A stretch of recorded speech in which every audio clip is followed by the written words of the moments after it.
What is going on, guys? Noah back here again with another video, and I'm super excited to show you guys this tomahawk steak today. So a tomahawk steak is essentially a bone-in ribeye steak with the entire rib bone still attached. This was a really high quality piece of meat. We picked it up from a local butcher called The Butchery here in San Diego, and this was a prime ribeye. So what we did is we treated it really simply with salt and pepper before we threw it in the smoker. We're going to be doing a reverse smoke on this, which is very similar to a reverse sear. If you guys have seen my previous videos, what we're going to do is we're going to put it in the smoker first, and then we're going to sear it off at the end. So right now what we're doing is making a little bit of herb, garlic, compound butter. We're going to put this on our steak at the end. Typically, one of the problems you find when you do a steak on a grill is you're not able to give it that nice butter baste you would if you did it in a cast iron pan. And so one of the ways we can combat this is by actually making ourselves a bit of a herb, garlic, compound butter, similar to the flavors you would have when you baste a steak with thyme and garlic in a pan. And we're just going to combine it all into some actually softened butter.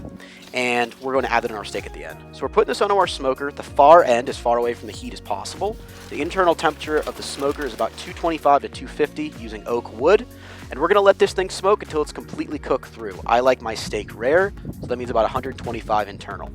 And it actually looked really nice when we took it out. It is great red, mahogany, rich color on the outside.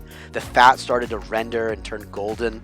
And you can really see how high quality this piece of meat was. Normally, I go to this grocery store, I pick up a normal steak, nothing fancy. But today I decided to splurge, and this steak actually ran about $25 a pound.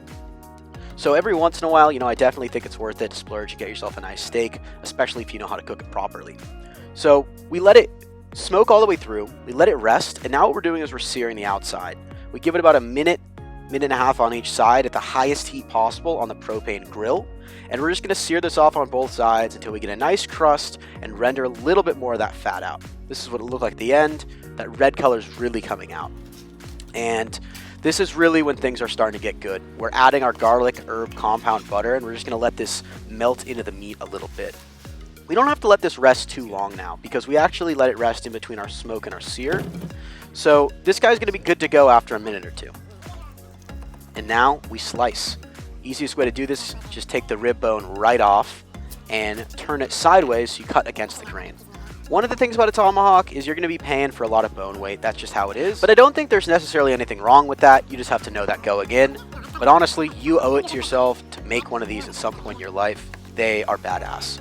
So we're going to slice it, nice thick slices. You don't want to slice a steak like this too thin. You want to be able to, feel the texture. And the last thing is we're just going to top it with a little bit more salt, a little maldon. I hope you guys enjoyed this video. Give it a like if you liked it, and I'll see you guys in the next one.